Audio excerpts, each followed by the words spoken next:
Matthew chapter 17, verses 24 to 27. The coin and the fish. And the Greek number that we are going to feature is number 1323, is the double drachma. And again, we'll go into the prepositions in this section, but we're just going to highlight them, not go into them in detail because they're pretty self-explanatory as we see as we go through this. It begins in 24, Elthon ton the afton is Capernaum, prosilthon e ta didrakma lavanon testo petro. And of their having come into Capernaum, there came forward the ones receiving the double drachmas to Peter. Now, the double drachma, it's a coin of sorts. Maybe it was a coin, maybe it was more than one coin, maybe it was a amount of coin. And in Genesis 20:14, Avimelech paid Abraham 1,000 double drachmas for Sarah when Abimelech took her to be his wife. Then in 23:15 of Genesis, Abraham purchased a tomb from the sons of Heth for 400 double drachmas. And if your bull gored somebody, then you'd have to pay that person 30 double drachmas. There were the vows, and they were all covered by an amount of double drachmas. From 1 month to 5 years, a male was 5 double drachmas, a female 3. From 5 to 20, the male was 20 double drachmas, the female was 10. From 20 to 60, a male was 50 double drachmas, a female 30, and 60 over, the male was 15 double drachmas, and the female 10. And the double drachma was mainly for the upkeep of the tabernacle, and later we see in Exodus 30:15, where it talks about the sacred double drachma. It says, "And the Lord spoke to Moses, saying, If you should take the assessment of the sons of Israel in the overseeing of them, then each shall give ransoms for his soul to the Lord, and there shall not be among them a failure in the overseeing of them." Sort of a tax. And this is what they shall give as many as should pass the numbering of the half double drachma, which it shall be according to the double drachma of the holy place, 20 oboli to the double drachma. But the half double drachma is a contribution to the Lord. Everybody paid the same. Everyone passing in the numbering from 20 years old and above shall give the contribution to the Lord. The ones being rich shall not add more, and the ones needing shall not add less from the half double drachma in the giving the contribution to the Lord to atone for your souls. And then we see in Nehemiah 10:32 where it says, "And we shall establish for us commandments to yield up for us 1/3 of the double drachma per year for the service of the house of the Lord." So this was the temple that was rebuilt by Nehemiah after the Babylonians took the children of Israel, the sons of Israel, to Babylon. The new temple being rebuilt, then you had this double drachma. What Jesus is saying here, we'll go into it now, and they said, "Ke ipon, o didaskalo Simon, your teacher uteli ta didrachma, does he not fulfill the double drachmas that they were supposed to pay?" Legi, Peter says, "Nay, yes. Ke ote isilthen istin ikian proephthasen avton o Isus legon." And when Peter, entered into the house, Jesus anticipated him. And he said, "Tisi doki Simon, what do you assume, Simon? Ivasolis tis geese, the kings of the earth, Apotinon lamvanusi teli, e kinison apo ton ion afton, e apo ton allotrion. For whom do they receive taxes or tribute? From their sons or from strangers?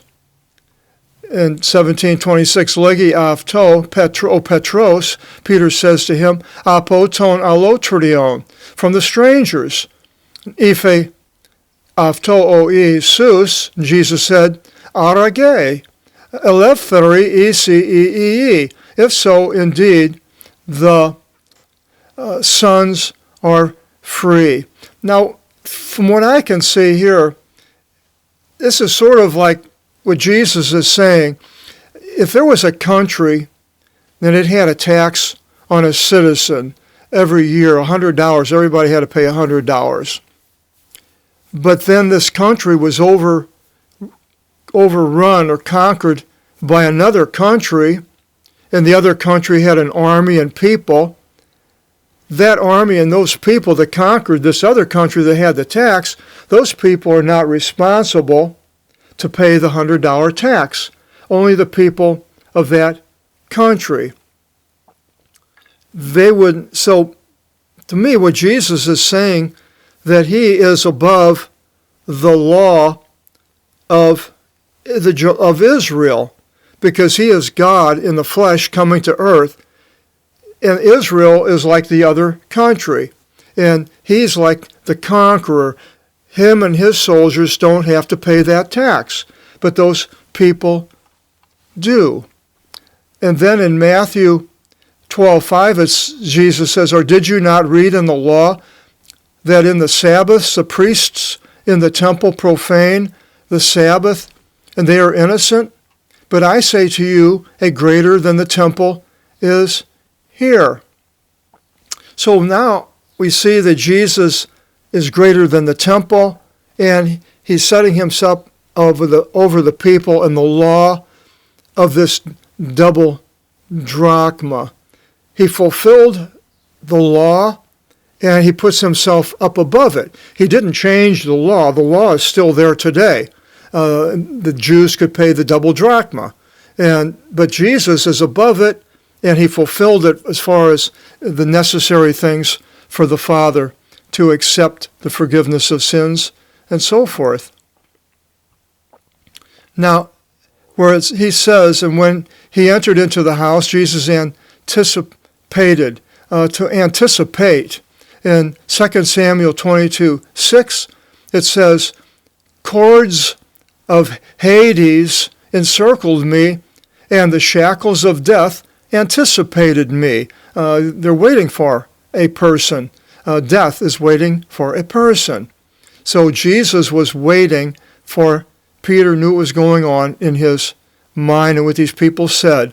Psalm 17:14, it says, rise up, O Lord, be there and anticipate them and trip them to the enemies. Anticipate them, be ready for them. Then down in 26, where Jesus says from the strangers, allotrios, a stranger. It's also an alien or another person or another's. In Acts 7:6 it says, and these God spoke that his seed will be a sojourner in an alien land. And so this was Stephen relating the things of Israel. In an alien land would have been Egypt. Now, you wouldn't say you could say in another land. You wouldn't say a stranger land. A strange land you could, I suppose, but an alien land. And Romans 14:4 says, who are you, the one judging a stranger's servant? Now, you wouldn't use an alien's servant. You could use another's servant. So Jesus was anticipating Peter's coming in. And what does he say? Ina they me scandalizomen. Now stumble, here underlined in red, that means that there is a word study on that Greek word in another section that we have went through, and that would be Matthew 11, verses 1 to 26. So if you want to find out more about that word, then you could go to Matthew 11, 1 to 6. But that we should not stumble them, cause them to fall.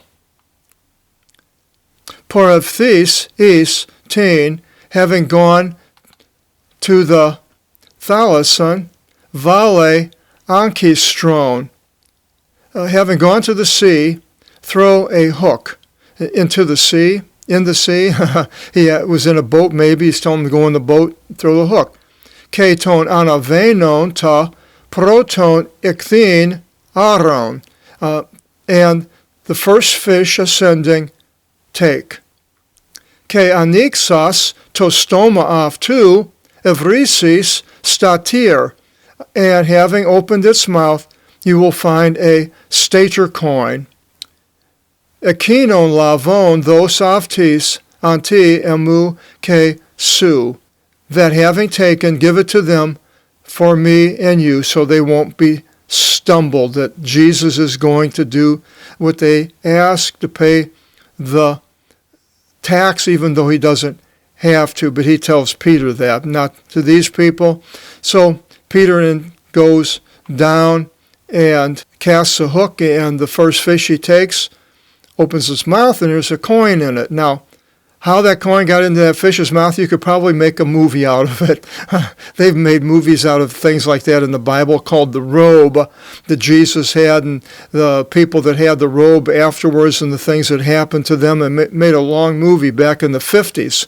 And you could make a movie of somebody having a coin and all kinds of scenarios and drama going on, and then they throw the coin into the water, and somehow this fish, it grabs it, and then it goes to wherever Peter's, fishing. It comes out and opens them. There's that coin. It would make a good movie.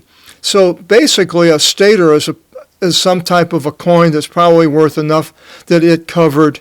It says for me and you. So it covered the double drachma for both of them. Our next section, the greatest in the kingdom.